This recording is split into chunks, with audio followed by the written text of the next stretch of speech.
Bonjour à tous, ravi de vous retrouver aujourd'hui pour une vidéo exclusive pour parler de votre pièce de chant. Ça y est, vous êtes décidé, vous avez l'envie de faire votre pièce où vous allez pouvoir pratiquer le chant, la technique vocale et tous vos projets artistiques. Donc cette vidéo, pourquoi je la fais? Tout simplement parce que je sais qu'il y a beaucoup de personnes qui investissent énormément d'argent pour faire leur pièce où ils vont chanter.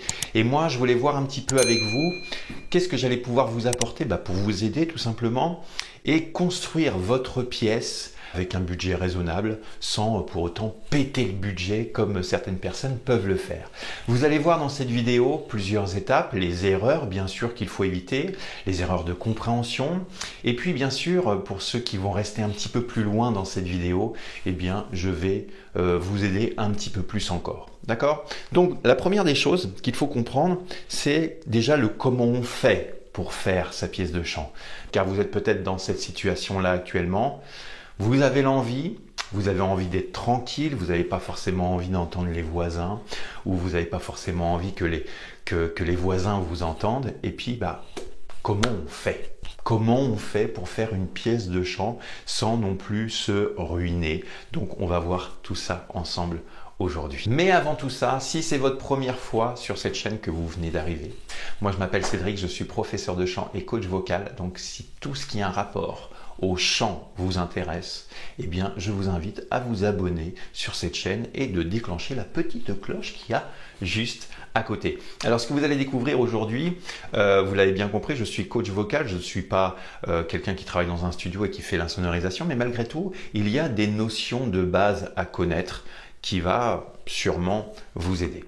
Alors, comme je le disais en début de vidéo, vous faites peut-être partie des personnes qui sont déçues d'avoir investi de l'argent et de ne pas avoir le résultat escompté. Donc la première des choses pour moi qui me semble super importante, c'est de bien comprendre cette histoire d'acoustique. On a deux possibilités de neutraliser l'acoustique. L'acoustique, c'est bien sûr le son qui va sortir de votre voix ou de vos enceintes, du micro ou de la chaîne hi-fi que vous aurez mis en route et puis que ça fait du son, ça développe des vibrations et tout ça se répercute dans votre pièce.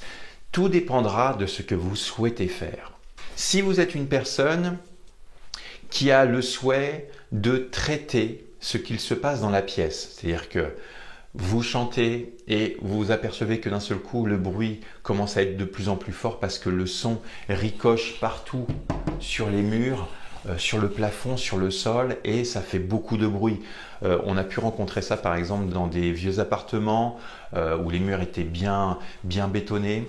On passe une réunion de famille à Noël par exemple et puis on s'aperçoit que pour se faire entendre il faut parler de plus en plus fort et puis ça fait un effet crescendo et d'un seul coup ça fait un brouhaha, on est là, oh là là, ça fait vraiment mal aux oreilles. Donc ça nous montre bien que le son ricoche partout, la pièce est mal isolée, il n'y a pas grand chose pour absorber toutes ces vibrations et pour le coup si vous voulez vous entraîner ou enregistrer votre voix, ça ne va pas forcément être l'idéal. Donc, pour ce type de choses, simplement absorber, traiter l'acoustique dans votre pièce, il faudra utiliser ce genre de choses. Ces petites mousses absorbantes que vous pouvez trouver bien sûr à différents prix suivant l'épaisseur. Ce qu'il faut savoir, c'est que c'est quand même un investissement, un coût. 4 petites mousses comme ça, c'est environ une trentaine d'euros, suivant la marque bien sûr, et puis bien sûr, suivant l'épaisseur que vous allez avoir. Donc, tout dépend de ce que vous voulez faire, mais sachez qu'il y a d'autres moyens bien sûr d'absorber ces vibrations à moindre coût. Ça, je vous ai laissé un petit lien juste en dessous, je vous donne mes astuces pratiques, faciles, rapides pour compléter ce qu'on va voir un petit peu aujourd'hui. D'accord? Donc ça, comptez environ une trentaine d'euros pour ce type de mousse qui va absorber le son. C'est-à-dire que le son va arriver, votre voix va arriver sur cette mousse, pouf, ça va absorber avant de passer le mur. Donc ça va absorber les vibrations, ça va éviter de faire une zone d'écho, ça va éviter que ça se propage et que ça fasse trop de bruit, mais ce n'est que pour traiter l'acoustique à l'intérieur de votre pièce. Ça ne voudra pas dire que les gens à l'extérieur ne vont pas vous entendre ou que les gens qui sont de l'autre côté de ce mur, par exemple, ne vont pas vous entendre. Ils vous entendront. Ça ne traite que l'acoustique et une toute petite part du son qui sort de la pièce. Et c'est là qu'il y a souvent des erreurs où des gens vont investir beaucoup d'argent dans des mousses même plus épaisses que ça, avec des marques de prestige, où on peut trouver encore plus que 30 € les 4. Et c'est là l'erreur. C'est là qu'elle se passe, c'est que vous ne faites pas la différence entre traiter l'acoustique d'une pièce et traiter l'isolation phonique d'une pièce. C'est totalement deux choses différentes et c'est là qu'on fait souvent des confusions et c'est la raison pour laquelle je fais cette vidéo pour vous aider à bien comprendre ces choses-là, surtout si vous voulez investir de l'argent pour faire votre pièce de chant parce que vous avez l'envie de chanter, parce que vous avez envie de travailler votre voix tranquillement et sans gêner personne. Maintenant, nous allons parler pour les personnes qui ont le souhait d'isoler phoniquement leur pièce, qu'ils ne veulent pas forcément se faire entendre par les gens de l'extérieur. Il va falloir traiter différemment. Bien sûr, il vous faudra ça pour l'intérieur, mais il faut quelque chose qui permettra d'isoler vos murs phoniquement de ce qui peut sortir de votre pièce. Et c'est là que l'investissement, bien sûr, est un petit peu plus lourd et un petit peu plus fort pour ceux qui veulent vraiment quelque chose de bien insonorisé. Ça va se passer derrière votre mur. La plupart des logements ou des maisons, nous avons bien sûr de la laine de verre tout simplement et la plaque de placo qui revient par-dessus. Okay. Moi, ce que j'ai là, ici, juste derrière ce mur-là, j'ai laine de verre, ma plaque de placo, une couche supplémentaire de laine de verre et une plaque de placo. D'accord? Donc j'ai doublé le mur pour être sûr d'avoir une bonne isolation. Là, pour le coup, quand le son va taper contre le mur, soit il va ricocher dans l'acoustique de la pièce et le son va se propager, c'est pour ça qu'on parle de mousse pour l'absorption, mais par contre, les personnes qui sont derrière ce mur sont isolées du son de ma voix par cette double isolation. D'accord? Donc c'est vrai, c'est un coût, c'est un investissement, mais par contre, si vous avez vraiment une pièce de chant et que vous faites beaucoup de bruit, qu'il y a des batteries, il y a des guitares, etc., qu'il y a beaucoup de sons, essayez de faire en sorte de ne pas faire trop de bruit pour vos voisins. Ça peut être sympa, ça évitera qu'ils tapent chez vous et disent non, tu fais pas mal de bruit, il faudrait que tu baisses un peu, et puis finalement, vous n'avez pas forcément envie. Et puis d'un autre côté, quand on est chanteur, quand on pratique la technique vocale et le chant, on n'a pas forcément envie non plus que les voisins entendent tout ce qu'on fait. On a envie d'être tranquille. On a envie de pousser notre voix si on a envie de pousser notre voix. Et quand on a une pièce qui n'est pas forcément bien isolée, eh bien, on se freine aussi vocalement. Donc, on ne va pas explorer certaines choses de notre voix parce qu'on se dit des fois, oh là là, le voisin, il n'arrête pas d'entendre ce que je fais, ça m'embête, donc je vais baisser le volume, je ne vais pas oser chanter. Et ça, pour le coup, pour le chanteur, c'est vraiment très, très, très embêtant. Nous avons besoin, en tant que chanteur, d'être isolé, tranquille, faire ce qu'on a envie. Si on a envie de pousser notre voix, pas trop fort quand même, attention, pour se faire plaisir tout simplement. Ok? Donc retenez bien ça.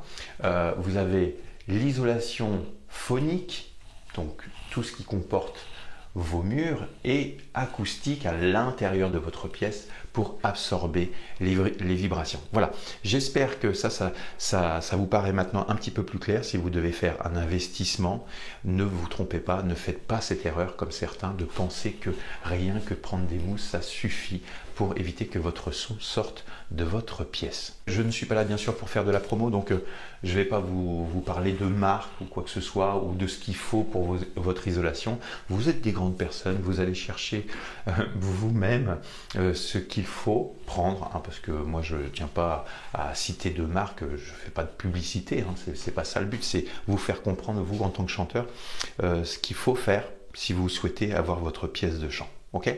Donc, Autre chose qui est important, et on va voir ça sur notre petit tableau aujourd'hui. Hop. Voilà, je le rapproche un petit peu qu'on voit bien. Voilà.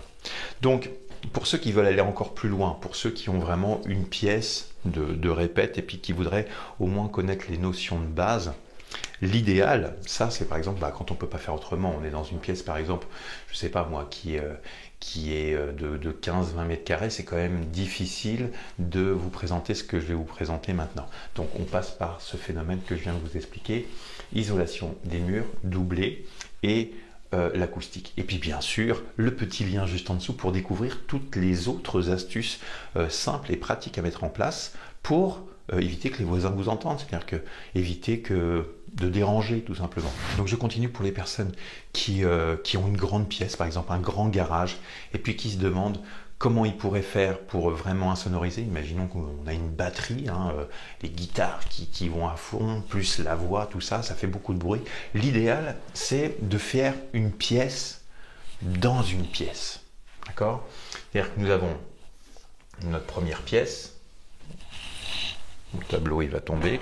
Hop.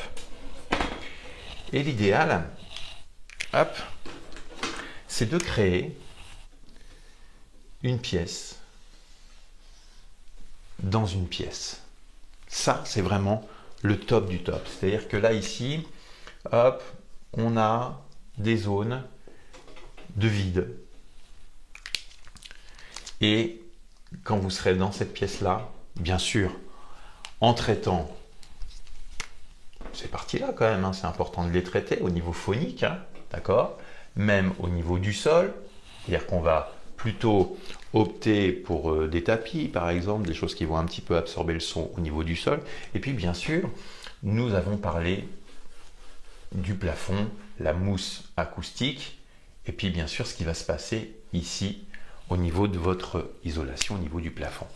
Et dans cette pièce, donc là où vous avez isolé ici vous avez bien sûr isolé, c'est les murs avec une isolation basique, un vide, d'accord, de chaque côté, et de nouveau, hop, une isolation. Donc, on a une pièce dans une pièce. Et ça, pour le coup, alors là, vous pouvez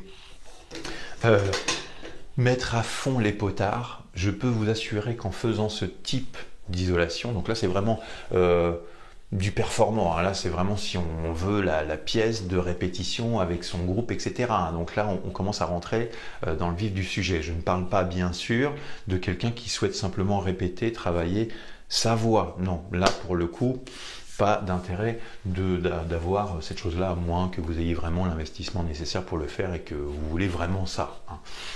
Vous pouvez simplement, pour les chanteurs, traiter vos murs et l'acoustique, et ça sera bien suffisant. Ok ? Donc là, ce vide va faire que quand le son va se mettre à ricocher, qui va aller hop vers le mur, il y a une petite partie qui va être absorbée, bien sûr. Il y a une partie qui va repartir dans la pièce, qui sera sûrement absorbée par le plafond ou ce qui se passe au sol. C'est un petit peu les lois de l'acoustique pour les atténuer au maximum. Mais il y a forcément une partie qui va quand même passer. Et en passant, en fait, elle va être complètement dispersée dans cette zone-là.